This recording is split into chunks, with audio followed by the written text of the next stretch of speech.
৮৮% নম্বৰেৰে বিজ্ঞান শাখাত উত্তীৰ্ণ হৈছে ৰমেন বিশ্বাস। কিন্তু আজি ৰিজাল্ট ল'বলৈ নাই মেধাৱী ছাত্ৰজন। পুত্ৰৰ ৰিজাল্ট লৈ কান্দোনত ভাগি পৰিছে পিতৃ। মৃত্যু এনেকুৱাই নভবাকৈ কোনেও নজনাকৈ আহে। উচ্চতৰ মাধ্যমিকৰ চূড়ান্ত বৰ্ষৰ মেধাৱী ছাত্ৰ ৰমেনৰ পিতৃয়ে কোনোদিনে ভবা নাছিল যে তেওঁ এনেকুৱা এটা দিন দেখিবলৈ পাব। আজি উচ্চতৰ মাধ্যমিকৰ ফলাফল ঘোষণা হৈছে। ৰাজ্যৰ চৌদিশে ৰিজাল্টক লৈ উখল মাখল পৰিৱেশ।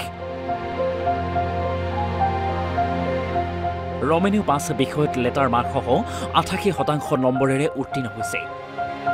এইখন ৰমেনৰ মাৰ্কশ্বিট। কিন্তু অতি পৰিতাপৰ বিষয় যে ৰিজাল্ট ল'বলৈ আজি ৰমেন এই পৃথিৱীত নাই। ঘৰত চলিছে ৰমেনৰ শ্ৰাদ্ধৰ আয়োজন।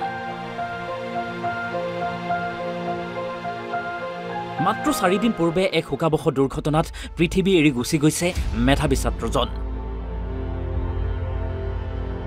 ৰমেন বিশ্বাসে মনত চিকিৎসক হোৱাৰ সপোন পুহি ৰাখিছিল।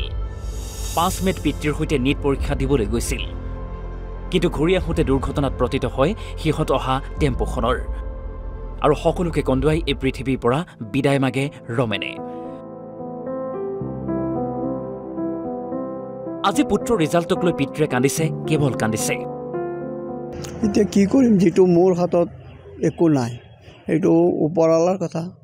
কাৰণ মোৰ কপালত চাগে তেনেকুৱা আছিলে, এইটো ভোগিবলগীয়া। কাৰণ এক্সপেক্টেড ৰিজাল্ট এটা পায়ো মই আনন্দ উপভোগ কৰিব নোৱাৰোঁ। ইয়াৰ মাজত মই যে নিৰানন্দই গোটেই বুকুখন আৰু হিয়াভৰি সেয়া হৈ আছে।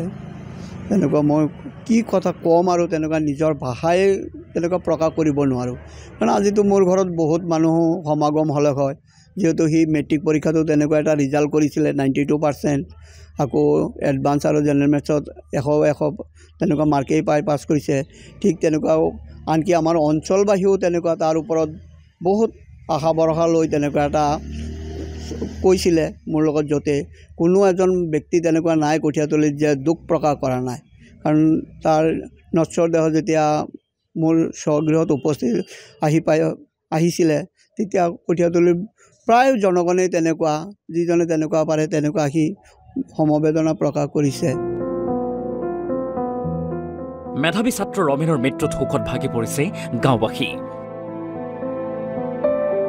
এটা বৰ সৌভাগ্যৰ দিন আছিলে, কিন্তু সৌভাগ্যৰ মাজত আমি এনেধৰণে দুখ পাবলগীয়া এটা হ'ল যে যোৱা ৫ মে' তাৰিখে নগাঁৱত তেওঁ নীট পৰীক্ষা দি পেলাই তেওঁ দেউতাকৰ লগতেই আহিছিলে, টেম্পুত আহিছিলে।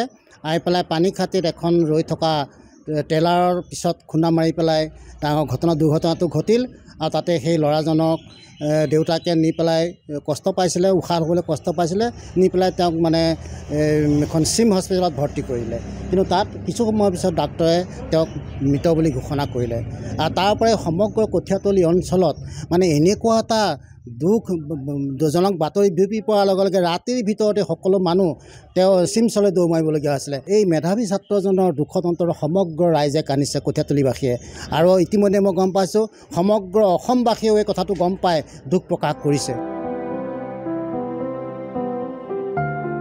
কামৰূপৰ পৰা অৰূপ বৰা, অসম লাইভ 24।